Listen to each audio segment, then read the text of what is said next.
Hello.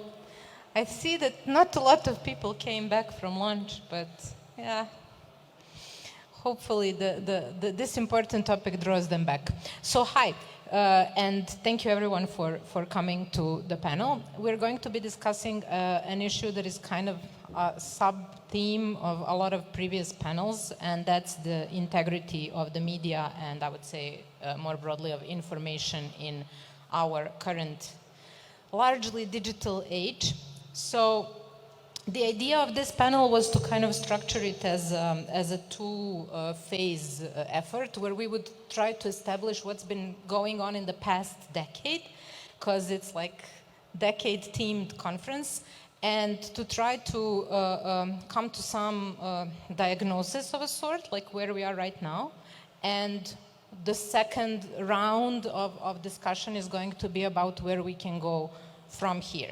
And we have wonderful people who kind of approach this topic from a lot of different perspectives. So I think this is going to be a very interesting discussion. And I urge the few of you who are here to please jump in at any point you feel like you want to ask something, or when we're done with the discussion to please ask your questions.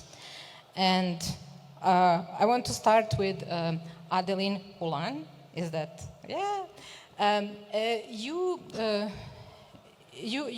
work in a project that is called Social Media for Peace, and it's a UNESCO effort to kind of bring a lot of stakeholders together and kind of improve, so to say, the media environment. So what would be your walk through the past decade and your if you can put it in 3 minutes, okay, ending with a diagnosis of the current state. Okay, well, I'll make it short, and I'm not sure I will speak so much immediately about this project, which is it's rather new and it's just started. But indeed, I'm working for UNESCO, and those that actually do not necessarily know, we are the UN organization with the mandate to promote and protect freedom of expression. And in fact, when you send the question, I find it really interesting, and probably what I'm going to say is very much in line with what was said the whole morning. And for me, by the way, it's my first time in this conference, and thank you for having me. It's very humbling to listen to all these efforts that are going on.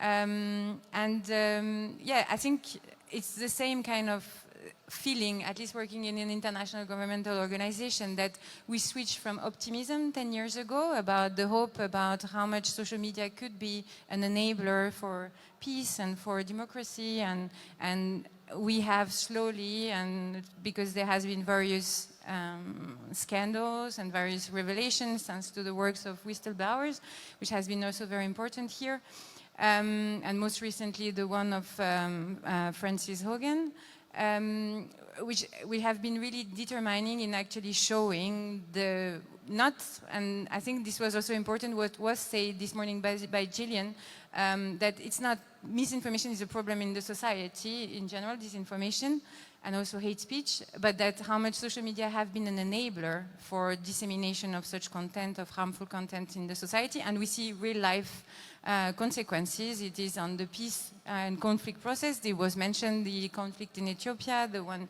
we have the issue with Myanmar. There has been a lot of interference also in relation to elections.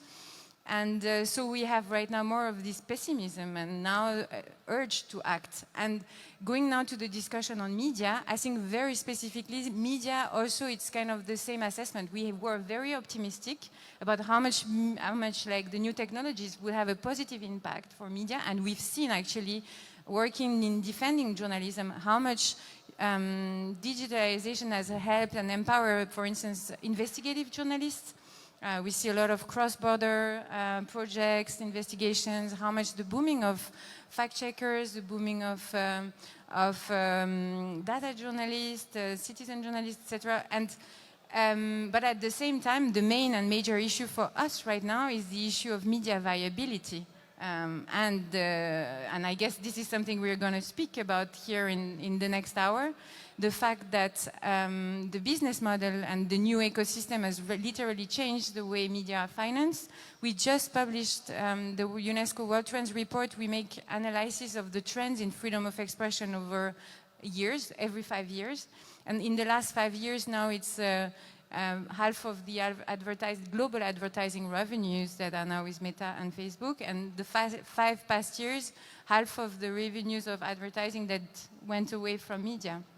So of course, this has serious impact in terms of how much media are actually have to deal in terms of financing themselves. And then on top of it, you have the issue of competing for attention with the algorithms that are actually driving rather sensationalism and polarizing content instead of credible content and I mean, integrity content, the journalistic content. And in this scenario, we are ringing the bell and saying it's really time to act. And I will just stop here just by saying that UNESCO member states last year, as the results, were adopting for the first time and endorsing a declaration, which is the Windocs 30+ declaration, which recognizes for the first time that information is a public good, like water and air, and that information needs to be protected, that journalists have a central role to play in this environment, and that there are 3 pillars where we need to act. And well, let's continue then the discussion. Is 1, transparency of platforms; 2, media information literacy, which was also very much mentioned this morning, and strengthening the critical thinking of citizens; and the 3 is media viability, working on the business model and financing of media. Almost poetic when you say it like that. It's like water and air, but it's actually very visceral. It's very, very physical for especially for journalists who work in dangerous conditions. So I think that's a very important point to make. And a lot of what you said is related to social media platforms, including how they affected financing and how they affected the content. But like another very important factor is how much the media are free to do what they do. Not necessarily related to the financial incentives, but not excluding them either. But like the media freedoms is something that I would like to hear from you. Our panelist is Vukashin, who works in Information Access Fund, and the past decade has also been very interesting in terms of like upward and downward trends regarding media freedoms. So from your perspective, what does that look like, and where does it bring us today? Right. Thank you. Thank you very much for allowing me to be part of this conference and to share some of my thoughts with you. You know, usually when we talk about media freedom, we focus on authoritarian societies or countries where governments in power outright try to prevent media from performing their role. You know, but as a matter of fact, we have to go back and look at how democracies deal with media. You know, and by the time, from my perspective, by the time authoritarians come to power, media are already on their knees. You know, and political elites are the biggest enemy of independent media. You know, and everything that we have seen over the last 10 years, especially in democratic countries, including in Europe and the United States, are continuous attacks on media by political elites and politicians. You know, and the overall first big issue that we are dealing with is lack of tolerance for opposing views and opinions. You know, and if we look at, you know, behavior of politicians, they do actively undermine credibility of media that oppose their views, and do actively undermine the credibility of media that challenge them and seek their accountability. You know, and that goes from everything from not appearing on those specific medias to continuously exaggerating mistakes that those media do, to open threats, you know, including change of legislations in order to promote friendly media and to undermine the independent media that try to hold them accountable. You know, recently we are seeing even organized disinformation campaigns that target independent media, all with the purpose to undermine the role that media play and to ensure that politicians remain in power and that they continue to control public support. And that leads us to the second major trend that we are seeing over the last 10 years. And that is that public trust in media is disaggregated and divided. All research indicates that people distrust media in general, you know, but they trust media outlets that support their views. And if we see what are the countries with the least trust in media in general, we are talking again about major democracies: United States, United Kingdom, Spain, Germany, South Korea. So not those countries where you would think that media as important pillar of democracy doesn't work. But the trust in the media in those countries is at the lowest level. And major reason for that is because those societies are polarized. And I would say the biggest issue that we face in democracies at the moment is the fact that societies are polarized. And from that perspective, citizens like media that support their views, and citizens do not trust media that do not support their views. And considering again that these divisions are driven by politicians, again, we are getting in situations where media are under attack by politicians and are distrusted by people, not because they're not saying true, but because they are saying things that citizens do not want to hear or do not agree with. And then we get to a third major driver of this distrust in media, and that is that media have lost the monopoly on the access to mass audiences. 20 years ago, news media were the only one that could reach thousands or hundreds of thousands or millions of people. With the introduction of social media platforms, that has been democratized. Now everyone can reach millions of people, and at the same time, people do not depend on news media as much as they did in the past. On top of that, other content that audiences liked to watch and associated with media, like your drama or entertainment, is also decentralized, so that people can find sources of information, not just from news media, but from other sources that are maybe more in line with their thinking, and that they make them feel good in one way or another. So citizens do not depend on the news media anymore. Citizens want to read news that support their views, and politicians do not want to deal media that holds them accountable. So all that contributes to the erosion of trust in media. And actually what is funny in a way is that authoritarianism is good for trust in media. One thing that we have observed is that in authoritarian societies, the trust in media is higher. And that includes independent media. And throughout the last 20 years, if we explore support for media in countries such as Serbia or Zimbabwe or Venezuela or Belarus more recently, people do trust media, and people do rely much more on information that is coming from traditional news outlets than elsewhere in the world. Would that apply to the media that is like state-controlled, or both the state-controlled and the independent media? So it applies to both, and from sociological perspective, it's interesting because in democracies, and why we are seeing this increased distrust in media, is that we are seeing a society that is segmented, and it's, segmented every day more and more, and where people look for sources of information that fully adhere to their thinking. What we are seeing in authoritarian societies is that segmentation stops, and that people start coming together again, not because they have too much in common, because they have a common enemy. And then that brings, at the same time, unique, I would say more united attitude towards certain media outlets. So in a way, in a very twisted way, authoritarianism, is bringing communities together, and then, that as a result, in turn, brings more trust into media. So, like more cohesion at the Exactly. expense of less freedom, but it's kind of like an egg that can hatch into a lot of different things. Yeah.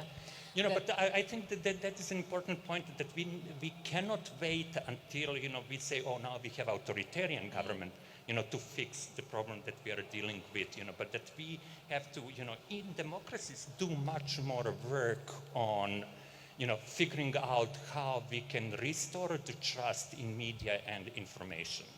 Yeah, so I think like it also boils down to kind of not falling asleep on media freedoms ever, and the issue of trust that you emphasized a lot of times during the talk about freedoms. Basically, something that Leah, you are also very knowledgeable of, and I would like to hear your take on, especially maybe these couple of these points that have been made in terms of like how these political tendencies that have been unraveling in different places, like a lot of democratic backslide has been evidenced in the past decade. How does that influence trust in media, and what are generally factors that have also influenced like trust in media that you are seeing from the place where you deal with this issue?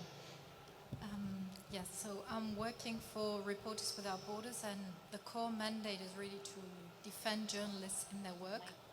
To defend journalists in their work and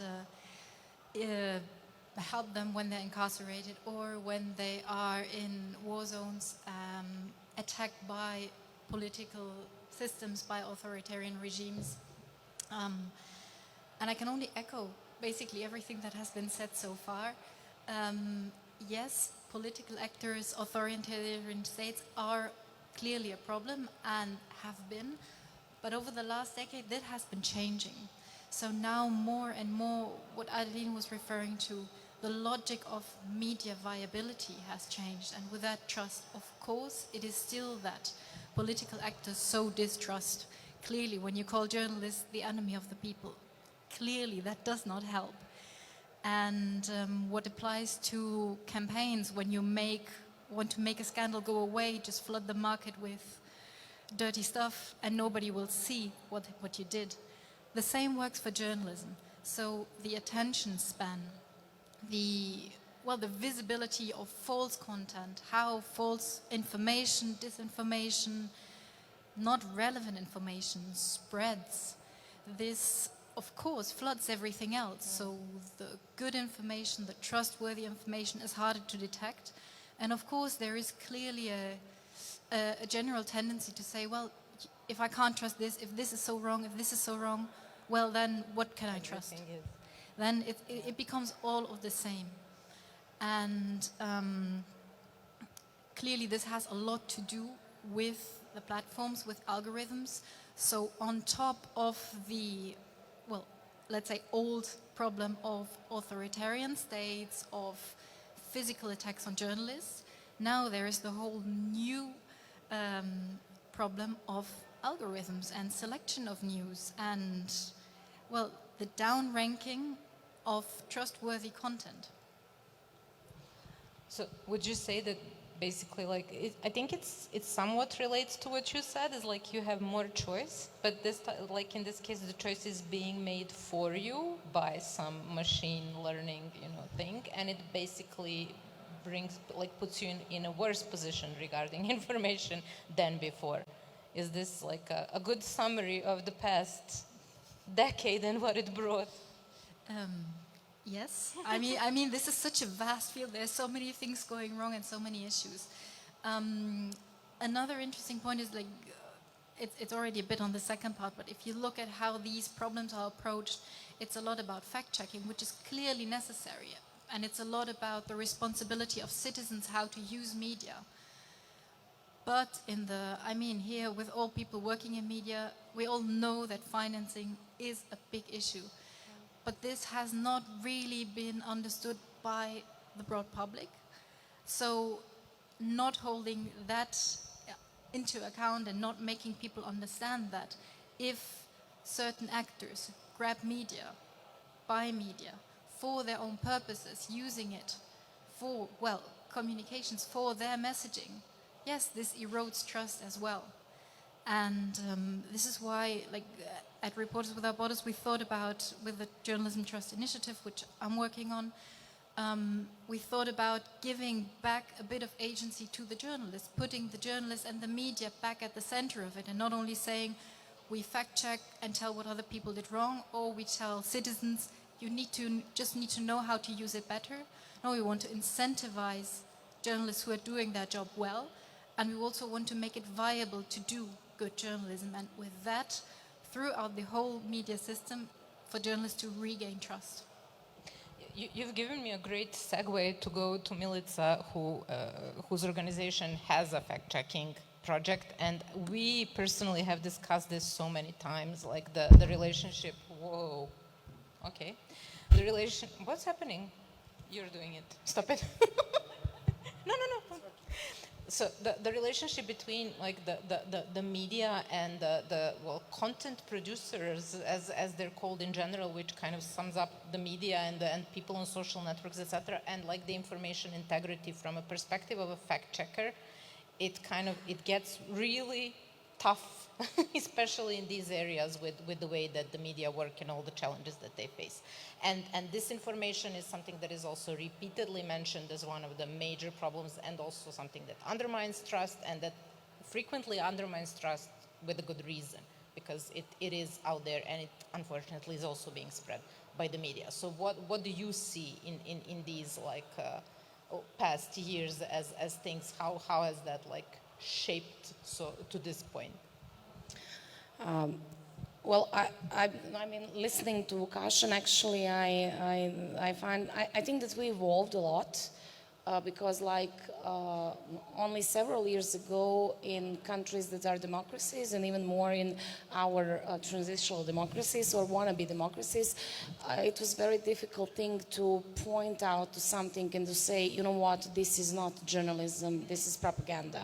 And this is not media outlet, this is fake news factory. And it was, especially when you are working in civil society or you are working as a journalist, we all felt, I remember, I had big ethical dilemma whether there is a place there for us to judge on that. And I remember that was the general feeling in the journalist community, and that, you know, from this basic decency for real care for the freedom of expression and freedom of media, the journalist community actually let propagandists in and let everyone who knows how to type and opens a website to call themselves journalists and media, and at the same time to serve actually the money and the politics and the interests. So I remember because we talked today a lot about aggression in Ukraine and you know, disinformation aggression from Russia that is lasting as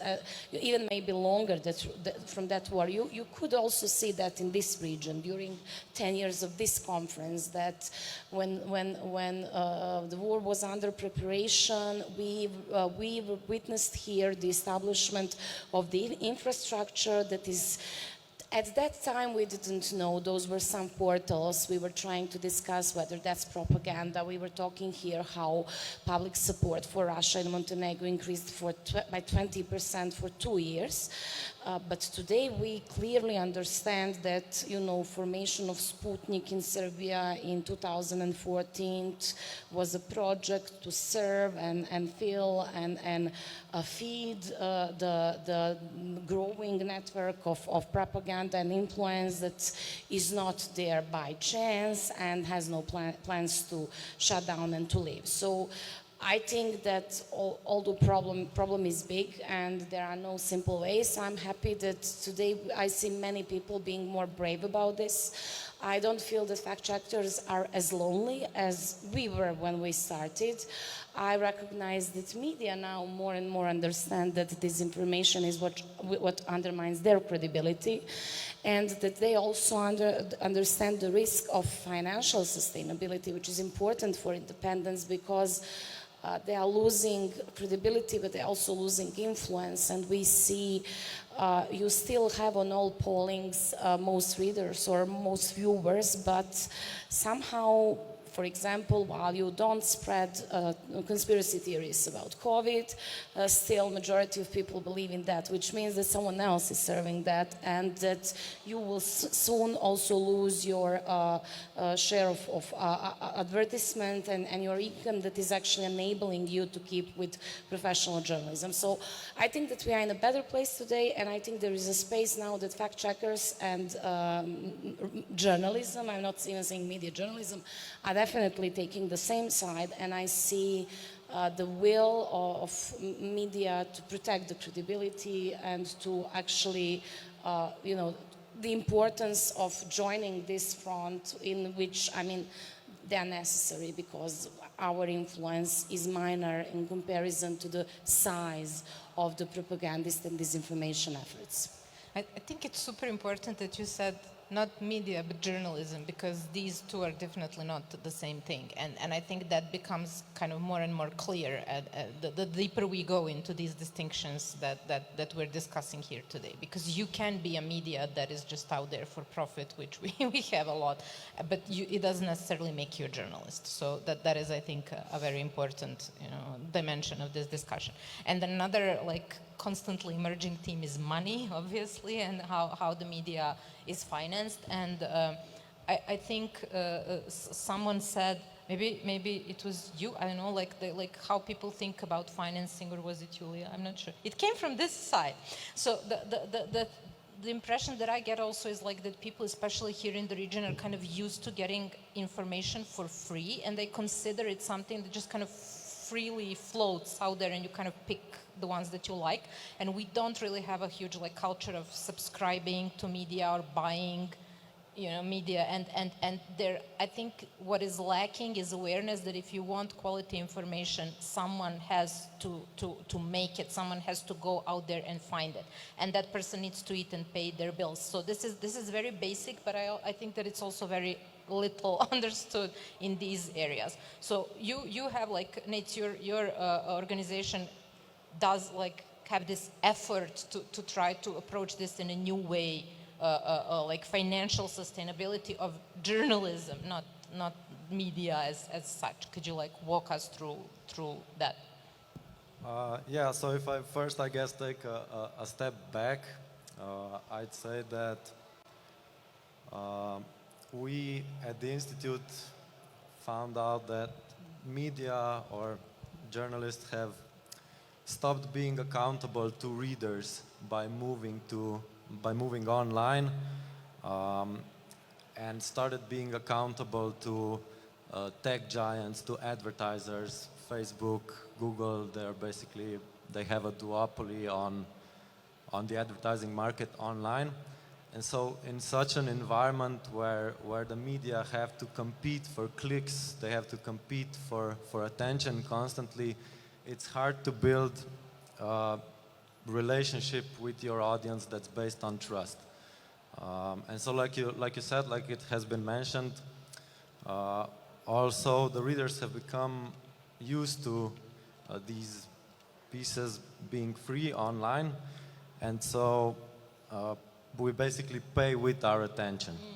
And so because so much content is free, to a point it feels like that to many people, to audiences, that like a piece of, let's say, investigative journalist news is basically equivalent to somebody's Facebook post that's gone viral, because, you know, and so this, we feel that this like race towards the bottom, like this subordination to advertising, brings with it more and more like sensationalism, more clickbait, more fake news, more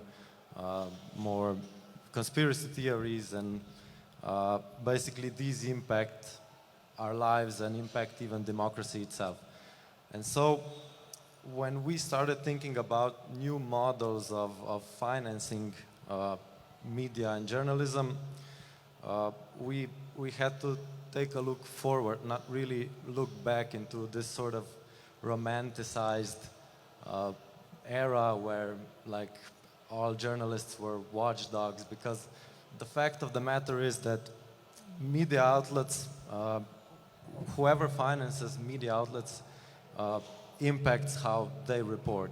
And so we felt that as tools of political struggle, media need to be financed by ourselves. So media need to be directly financed by the people. And so we basically built this app. It's called A New Day. It's a platform which allows direct financing of, for now, we work with 5 independent media projects, and it works as a sort of a browser plugin So you download this browser plugin, you pay a 5-month subscription fee, and then basically this money gets proportionately distributed by the amount of time you read a piece of news on one of these media outlets. So this is So do like a media version of Netflix or Spotify? in a way. yeah, I think it's more of a, I'd say it's these platforms, or maybe Patreon or Twitch, or these like sort of direct financing of media is more, I think, appropriate, because it actually pays by the amount of attention you give to a single source. So, yeah. And I think we kind of already moved into this like solutions part, because like that's like a proactive approach to the issue of financing. And I would like to go back to you and like also kind of hold on a bit on this like idea of media taking care of themselves, which is something that's at the heart of the idea of self-regulation. But there are also other models of regulation that are being extensively discussed now at like various levels, from national to supranational, especially because like the models of regulation of the media have definitely not been taking, the same pace with all of these processes that we discussed, like social media and how they influenced advertisement, et cetera, et cetera. So could you walk us through like what would be, like what type of different, models of regulation, co-regulation, self-regulation could be meaningfully, impacting media in a positive way that doesn't stifle their freedom of expression, but it also kind of pushes for quality journalism? That's a difficult one, huh? Because, Yes. well, but so to go, and there were so many interesting things that were said and examples. Feel free to comment. Yeah, if I you mean, want. when you were discussing about the fact that media were circulating themselves misinformation and disinformation, I mean, this is surely an issue, and actually this is something that we have for years trying to work on by supporting self-regulation of media. And this is something because we tend to believe that we don't want a ministry of truth, we don't want this to be regulated simply. So that's an area where we do believe that it's very important when it comes to the international standards and protecting freedom of expression, that actually we need to really make sure that media themselves are the one, or I mean the media journalistic community is the one in charge of deciding this what is true or what is not true, and for that you need to have strong professional standards and you need accountability. Again, I mean this was mentioned again and again, and I think nobody is going to be, you're never going to be sure that mistakes are being done and that there are errors, but in all of the professional codes of ethics, the first one for journalists is the commitment to truth and accuracy. So, and I think people also need to understand that there is a possibility, there should be possibility to complain, and there is a possibility to ask media for a right of reply, for correction. This is a right as well of citizens, and that's why also when we're working on those issues, we want to work at various levels. We want to work at the level of the media profession to strengthen the professional standards, and especially right now in the digital age, work of journalists has actually also changed. So you need as well to have reflections about how journalists are using AI. It's not just everything, I mean, things have changed. Also, you want to make sure that there is, so this commitment to the professional standards, but then also more, there is a need for transparency. And I think this is something we are working on, and actually we're working together with Lea and GTI and trying to as well make sure that media are more transparent and disclosing much more about who they are, this basics information that we need to have. And then once we have this accountability, once we have this in place, we can walk towards maybe also like system which are discussed right now in Europe with the Digital Services Act, going through the co-regulation. And I think for me personally, but I think generally when we speak about those regulations, is what we need now is transparency. It's really like, and I think one of the what is being pushed forward by the DSA is we need more transparency. We need to understand how platforms are prioritizing information, but also how much the algorithms are impacting on the distribution of journalism. And I just want to give one very concrete example of something we've done recently. So we were working with the Media Council in Albania, and we asked them, okay, please pick 10 members within your council, ask 10 media if they would like to cooperate, and for 3 months, please ask them to monitor what are the journalistic articles that are removed from Facebook and report it, because they don't have actually a way for reporting the articles that are being removed. Usually they try to reach out to the platforms, but they don't really get answer necessarily. So they kept track of all these articles that were actually removed. And then we asked them, okay, you keep it, and then you analyze if those articles were in line or not with professional standards. If it would have come to you, in terms of accountability, how would you have judged this?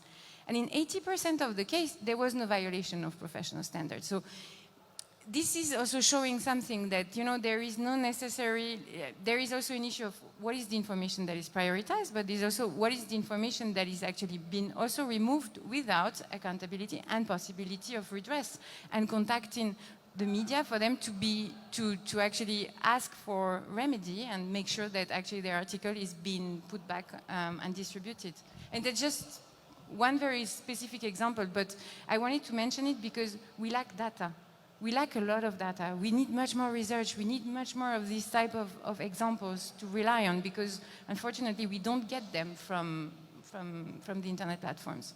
Especially like the removal data is not available, and as a researcher, like finding a page that just says the content is not there anymore is one of the most frustrating things, that because you don't know why it isn't there anymore, who removed it, was it removed by the user or by the platform, and how and when, and it's all like, the transparency of the platforms is super important, and it's also super important the question of like how to incentivize good content, as you mentioned, as opposed to the one that is kind of just like lowest common denominator, which is thriving on social media. But like the concept of self-regulation is obviously relying on the media to kind of, protect their own craft from the inside. But who do you think, Lukashin, that could be helpful in protecting them from outside, so to speak, like to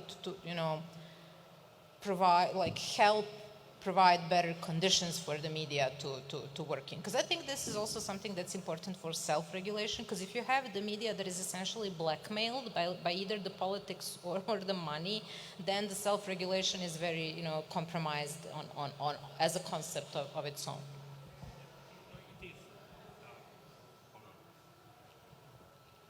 It is actually media find themselves in a more trickier situation, because I would say only social group that can defend media are actually their users, their audiences, and news media, so readers. And at the same time, as I mentioned, we are seeing decline trust in media, and let me take an example again of United States. There are just 7% of people fully trust media, so it doesn't get much worse than that. So from that perspective, media are between rock and a hard place. And we truly do need a superhero. And if you think about that, so firstly, we need to understand that news media in its current form are never going to play a dominant role as they played in the past. I truly believe that the news media are going to become a very niche product in informational ecosystem, and mostly focused on informing opinion makers rather than directly informing the public. And that your different types of opinion makers are going to take that role of big interface between events and the audiences.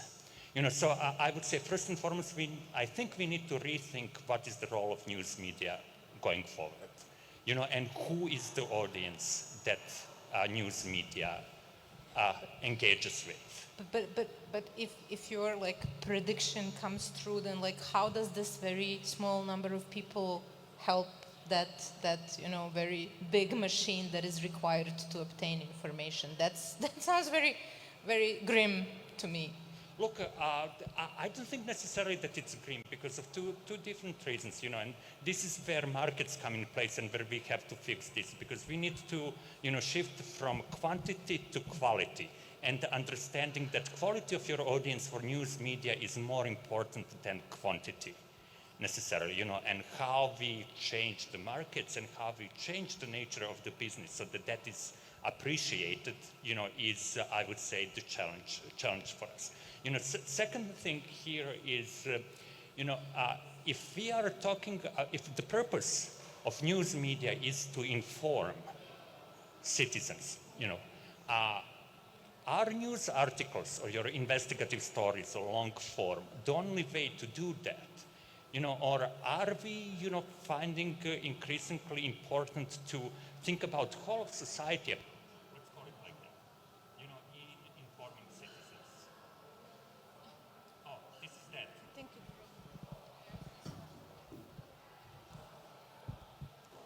you. And that is where, and we at the Institute, we have been working a lot with how to use pop culture to inform citizens. And I do see in the future where, your main vehicle, if not one of your main vehicles for informing citizens about what is going on is the pop culture. I mean, even in this, I would say, region, a lot of satirical TV shows are, one of the main vehicles through which people, obtain their information.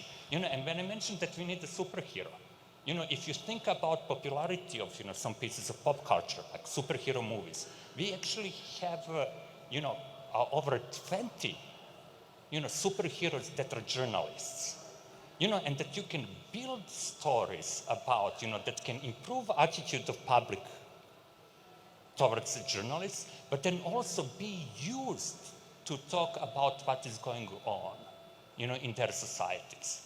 So again, I would say because of where we are at this stage in terms of trust in media, we need to rethink how we engage with our audiences, and we need to rethink, is the current form of news media output the right one for the overall public, or we need to think about the different products that we can use to distribute information and analysis of current events to the bigger public.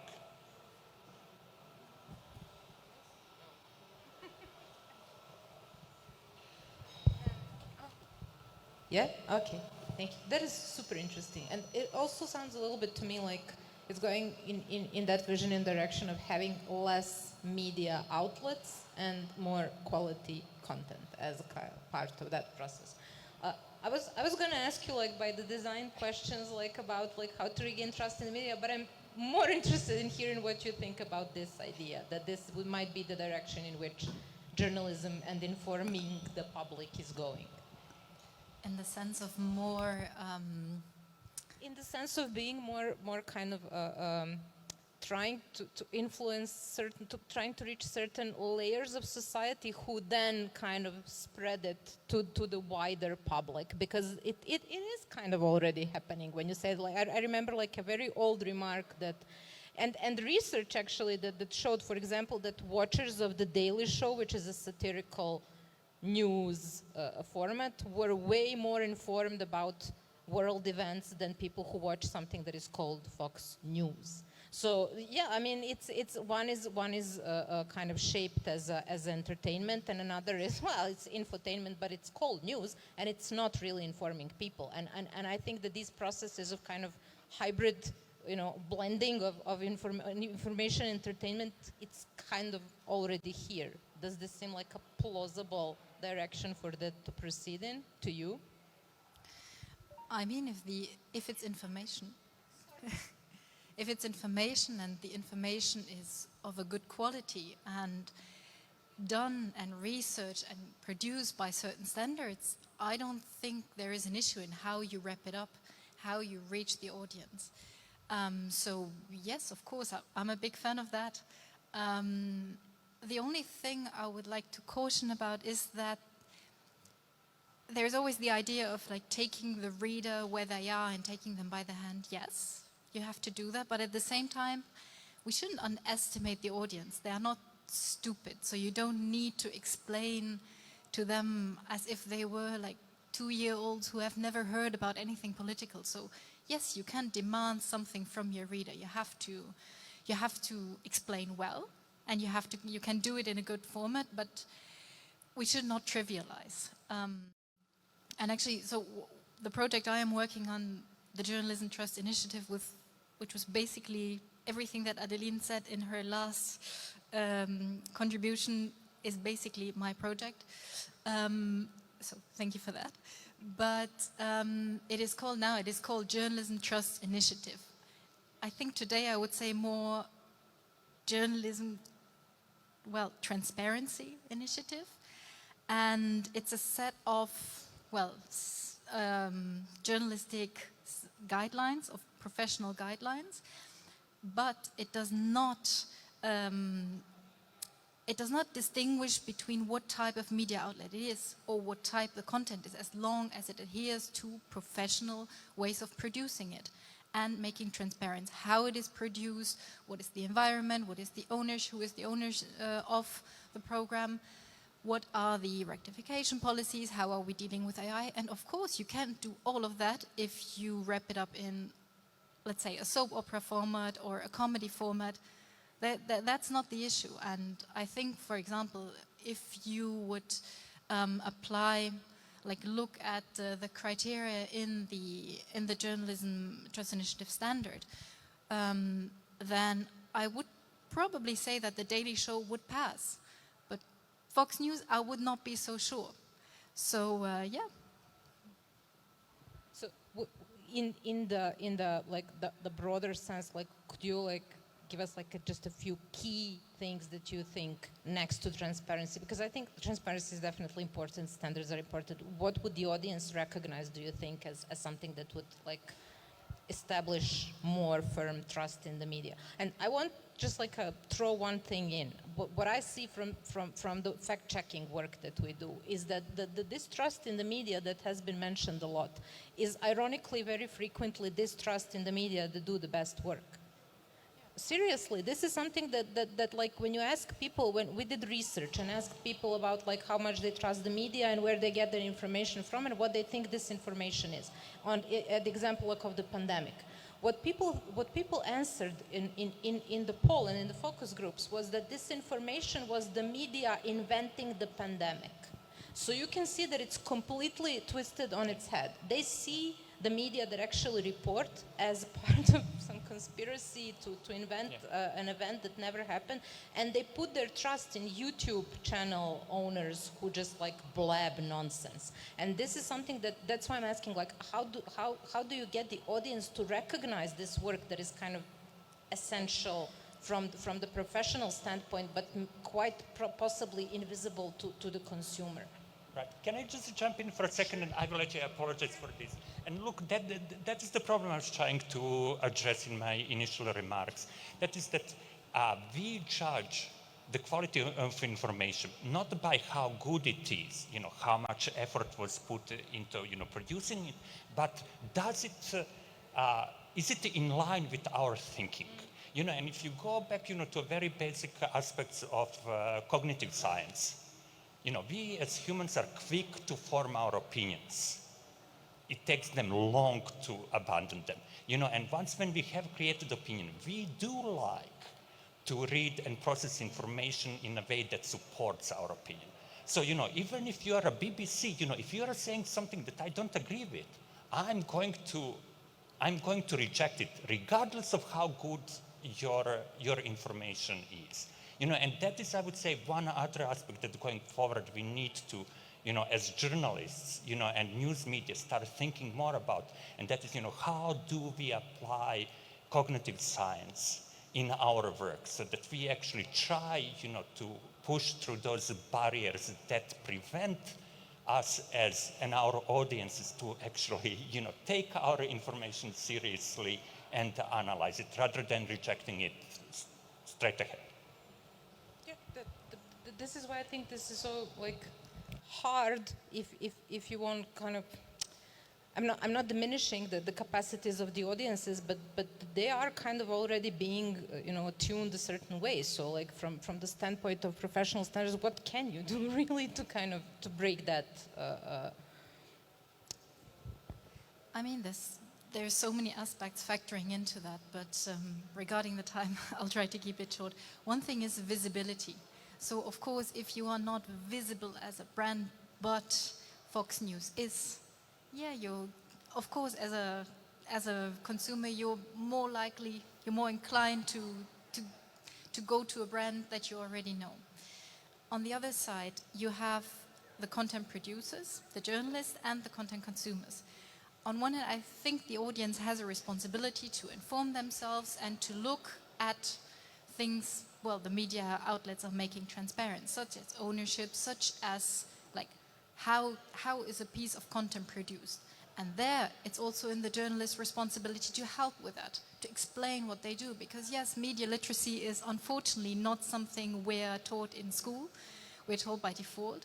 So, I mean, that should not become the main job of a journalist, because it just isn't. But I think there's a lot of room to improve, to explain how did I come to these conclusions, what are my sources, and also the experience of accountability to see, oh, actually, I spotted the wrong information. I can contact my media outlet. I can talk to the journalist, and there will be feedback, and there will be changes if information is false, and it is traceable how, well, the information was changed. So I think it's also a lot about dialogue between the journalist and their audience.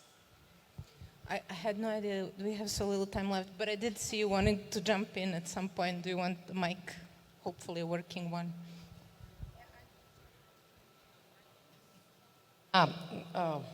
I just wanted, I mean, I didn't know what UNESCO is doing, but I'm a huge fan, and we are inspired with the Journalism Trust Initiative. Wanted to say that this approach actually, we recognize as something that is acceptable to media, finally. So while in Montenegro we don't have, for reasons for which it took me a day to explain, but there is no collective group self-regulation at all. But when we talk to the media outlets that are registered, have known owners, have known editors, and have journalists that sign the articles and that have to walk around people tomorrow and live in Montenegro and earn, they all kind of agree that they don't want to be seen as fake news producers. And we are now arranging them to agree around basic principles, which are some of the that they can fulfill right now from your list, regarding transparency and regarding the process of producing the information in terms of fact-checking. And to try to get their support for the establishment of the fund for fight against disinformation that will be used by the news outlets. So you can remain tabloid or you can remain propagandist. You don't have to fulfill or to agree to that, but you want to be part of that cool community, and you won't be allowed to use that funds. That funds should support professional journalism, should help those that want to promote the standard, and hopefully, in my vision, will end fact-checking, because there will be no need for us to do that, because, you know, newsrooms will do that, yeah. So I can dream, right? But who would be like in charge of kind of assessing if someone, satisfies these criteria of the fund? We had a public discussion about this declaration of principles, basically, and now with the media that agreed, we will start developing the rules of the fund. We don't want to make self-regulation, because it has been proven that it doesn't work, and that the punishment and blame game never worked. So we will try something collaborative, like reporting only to the media that participate on mistakes that they made, and try to do that on a collaborative level rather than, putting labels and things like that, and with their agreement. And unless it works like that, it won't work, you know. Really, because we now see finally, we are not planning to fix everything. They will keep making mistakes. They will have editorial policies. They will have political and ideological biases, and that will all remain. And that's, to my opinion, that can stay, and it's under, you know, protected freedom of speech. But we are here speaking about, you know, fact-checking what you are publishing and avoiding producing on purpose or transferring because you haven't checked the false information and disinformation that is endangering human rights or whatever it is that is public interest. Yeah, I think it would take a much longer time than we have to discuss, especially this important thing that media are allowed to be ideologically profiled. They are also allowed to make mistakes. This is all like no one is asking for perfection from anyone, but there are definitely differences between like propaganda outlets and someone who makes a factual mistake. If I may just one sentence. So disinformation and propaganda achieved their top goal, their dual objective, to be able to claim that everyone is the same and that all media are the same and that no one should be trusted. And we are just trying to prove no. Well, everyone has, no one is perfect, but no, not everyone is the same. I know we're out of time, but I would like to give the chance to the audience to... Did you want to say something as well? I thought that because... Do we have questions or comments like super fast? 1, 2, oh, okay, let's...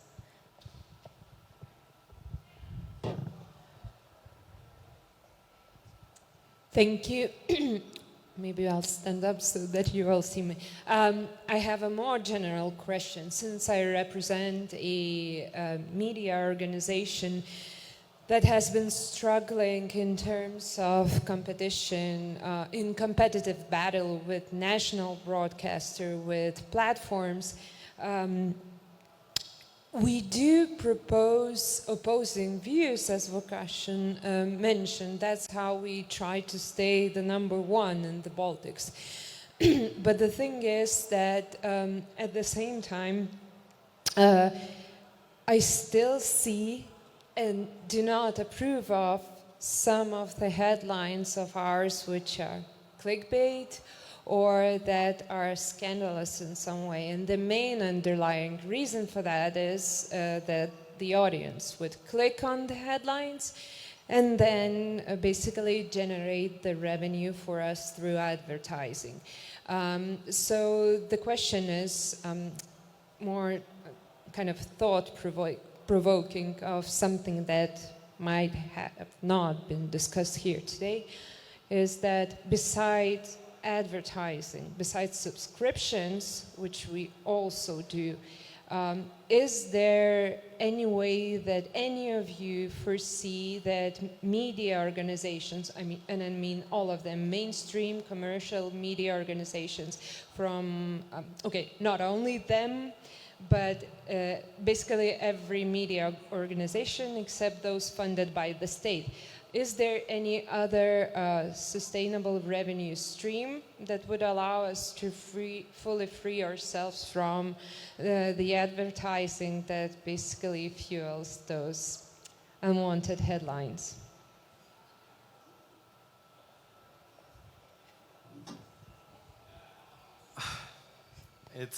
I don't really know the answer to that, obviously. But I think it's important to note the fact that quality content production can't be free.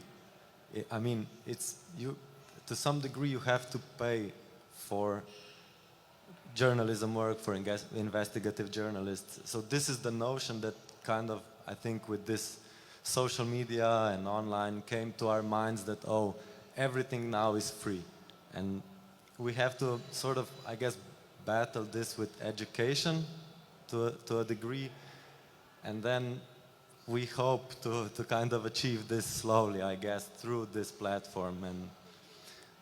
And I guess then, I mean, because this platform is the more media that subscribe to this, then basically the better it gets, because the attention and the subscription of the audience will get equally sort of distributed among the media that operate. So yeah, it's just my thoughts. I just want, just in 2 words, I find it very interesting in your question, the fact that you put forward the fact that the audience is clicking and this clickbait. And I think, and it comes back to the discussion we just had. In fact, the issue is for me not that the audience is clicking, but that actually this thing that it's appearing first and it's appealing to them, and because of this engagement, it's the algorithm that is actually pushing this. So and that's why it is so important to really fight for transparency. And then once we will understand and we have the data, to change this, because this is the problem. As long as this will appear always first, I mean, how the media are competing with any other actors, and we know that this clickbait is one of the big problem for credibility. So I don't know if we can maybe finance as much as we want investigative journalists, we can finance and provide funding, but if it's not prioritized then and nobody is clicking on it because it's not appearing there, then the problem also will remain. Just a very short addition as well. It seems a lot that the advertising market is seen as a problem. And yes, of course, it has many issues, but there is money in the advertising market. That's not the problem. And big brands want to advertise, and they have big issues with ad fraud. They invest money, which nobody knows where it's going. And they're actually interested in having their advertisement placed in good sources. Brand safety is a huge topic. So I think the market share of advertisement, or the revenue share, is not really shrinking. It's just the question of how it is distributed. And then again, we're at the algorithms, at the platforms. And if you have Australian-like models like the Murdoch law, where publishers are negotiating directly with the platforms with a huge bargaining power, and for everyone else there's nothing in it, yeah, that's the big issue. And I don't think we should just blame advertisement in general. Just like one super short remark, we should caution against this is not the same for small markets. This is very, very different in small markets. What you said totally works for, like, I don't know, English-speaking language and like big brands that want to advertise at big media. But we here, we don't have anything similar to that. So that's also another layer of a problem that is like super complex to solve. But what I hear from your answer is like that the media should go a little bit maybe back in time and negotiate directly with advertisers rather than relying so much on these like new social media driven channels. Yeah.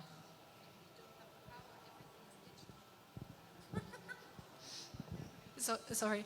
The issue is, if we could go back in time, I think we might all do that. But the issue is, it's not feasible anymore. You can't just go to Procter & Gamble and say, hey, why don't you pay me for an ad? Now everything is digital. Now everything is like real-time ad exchange. So I don't think it's possible. And this is where, again, the platforms, bargaining power, distribution comes in. Hi. My question is about journalists who are working in backsliding democracies. What do you think should be on their agenda for coverage? I thought the conversation was very interesting, that good journalism is required for democracy. I think journalists are becoming more sensitive to that and are willing to look at their coverage agendas and say, are we doing everything we can do? What should we do differently? Yeah. What should we avoid doing? Yeah. Thank you. And I will start, and then, because I have actually done quite a bit of work over the last 2 years with journalists from Eastern Partnership countries. And I tried to work with them on balancing their coverage. One of the, I would say, major mistakes that independent media make in backsliding democracies is that they focus so much on reporting about what is not working. You know, that they create a notion that change is not possible. You know, that country is going towards authoritarianism and that's it. You know, so as far, you know, if you ask me, finding a balance, still holding politicians accountable, still holding government accountable, but promoting stories that highlighted that the change is possible. highlighting the stories of independent journalists, of civil society. I mean, if you think about that, you can barely find anything about successes of civil society in independent media, in backsliding countries. There is nothing, because all that, creates a norm or, belief on behalf of citizens, that any resistance is useless. And that is, if I have one advice for journalists in backsliding democracies is think about your editorial policies and think how you balance negative stories about corruption, about lack of accountability and everything else with stories that demonstrate that, there is, parts of society that work and are there to democratic processes. And I would say on top of that, and this is when we are talking also about the whole cognitive approach or normative approach to what we do is thinking about values and how we present, even in our journalism or news articles, values of human rights and democracy. Because we don't do good job in doing that. So I would say those are two things. So we have to wrap up, but I would say that like what you're saying is like that, sometimes the media are accused of being PR rather than journalism. What you say sounds like the media should think about doing PR for journalism, for themselves. So like kind of getting people to understand and also give them something that is appealing and hopeful so that they kind of pay more attention in a way. Again, a balanced coverage, and again, that is where we go again back to clickbait. Sorry, in human nature is that they are more interested in horror stories, in negative stories. That is where the whole clickbait idea comes from, where your very dramatic negative title will attract audience's attention more than something that talks about positive. So we need to make a systematic effort not to be PR, but to make sure that actions and events and initiatives by democratic actors, that try to promote and protect human rights and democracy are covered and given attention that they deserve. Seen and heard. Yeah. Exactly. Thank you all. This has been super interesting and unfortunately we cannot continue it any further, but I think a lot of very, very good points. And thank you everyone for participating.